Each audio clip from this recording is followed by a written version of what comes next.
Hi, Coach Shawn here. I was watching some old clips the other day of Joan Rivers and her daughter Melissa Rivers. And if you've ever seen them together, their interactions were hilarious. Joan was sharp, she was cutting, she was brutally honest. And Melissa, you could tell she looked at her mom, she would look at her mom and think, that's just my mom. And the two of them would interact with each other in ways that today would probably shock most people. Joan Rivers teased, mocked, and rolled her eyes. She said things that would absolutely be labeled today as toxic or abusive. Anyway. But when you watch it, you can see something very clearly underneath all of it. You see love, real love, a bond that wasn't fragile. It wasn't a bond that collapsed because somebody's feelings might get hurt. Such silly, ridiculous crap now. I miss so much of the past. My heart aches. It made me stop and ask a question that I think a lot of parents are asking right now. What happened to parenting? What happened to families? When did we get to, how did we get to a place where so many parents and adult children are estranged? If you spend any time online, you see it everywhere. Parents talking about children who have cut them off. If you don't like something somebody does, cut them off and walk away. It's just to the point where it's just stupid. It's just stupid. I can't even wrap my head around it anymore. It's like you're all a bunch of effing toddlers. Grow the fuck up. Relationships aren't going to be perfect. Your feelings are going to get hurt. Wah. Anyway, children publicly denouncing their parents, mothers and fathers dying alone.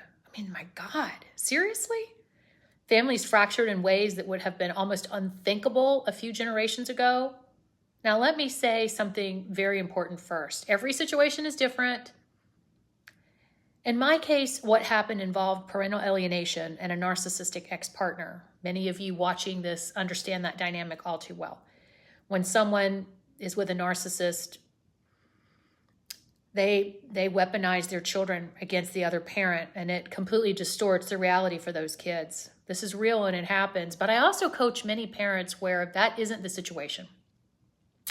These are loving parents, kind parents who sacrificed everything for their children, and yet the child or children simply walk away, or the situation becomes toxic and so disrespectful and hostile that the parent is the one who eventually has to step back and say, I can't do this anymore. Imagine how heartbreaking that is. A parent having to emotionally cut the cord with their own children because their behavior has become so cruel, selfish, or abusive.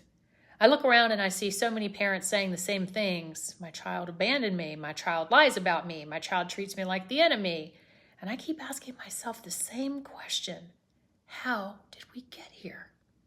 Because when I look back at my own childhood, my parents were far from perfect. My mother was strict, sometimes very strict. She was Lebanese. He didn't mouth off at my mom. She could be sharp. She could be selfish at times. She could even be cruel in moments. I took many a slap across the face for disrespect. But I knew she loved me. That I knew for sure, and I loved her deeply. My father was also far from perfect. He came back from the Vietnam War. He was bruised and broken, and in many ways, he was just dealing with his own trauma from childhood. He had a terrible childhood himself. He wasn't the ideal father. He wasn't the father that people think of when they think of perfect parenting. My dad was born in the deep South, a Southern boy who would go into the yard and grab a hickory stick to whip my legs when I was being a bratty child. But he loved me, and I loved him. This was how many of us were raised. Now kids want to talk about the most childish reasons their parents were abusive or didn't honor their feelings enough. I can't partake and I won't partake in such nonsense. And there were things that no matter what, you just simply don't do. You don't put your hands on your mother. You don't lie about your parents in court. You don't call the police on your mom or dad without a damn good reason. You don't publicly humiliate them, and you certainly don't go around tearing them down to other people in a completely disparaging way. You do not forsake them on birthdays and holidays and not invite them to graduations and weddings or births or keep their grandchildren away. This is evil. I have no other word for it. There was always an understanding until recently that even if your parents were flawed, even if they made mistakes, even if you were angry with them, you still recognized the bond. You still understood that these were the people who gave you life. And somewhere along the way, that sense of loyalty, that sense of family seems to have weakened in our culture. What I'm seeing now is a cultural shift where cutting off family has become the most normalized thing, where disagreements become estrangement, where imperfect parents become unforgivable, where young people are sometimes encouraged to view their entire childhood through a lens of trauma. And once that narrative takes hold, it can completely erase the complexity of real family relationships. Look, families are messy. Love includes disappointment. Relationships include forgiveness. And none of us had perfect parents, and we weren't perfect parents ourselves. The tragedy is that many parents today are sitting in silence with broken hearts, wondering how the child or children they loved, raised, and sacrificed for could walk away so easily. And many adult children are also carrying pain, confusion, and anger that they don't know how to process in a healthy way. There are children who will grow up without grandparents.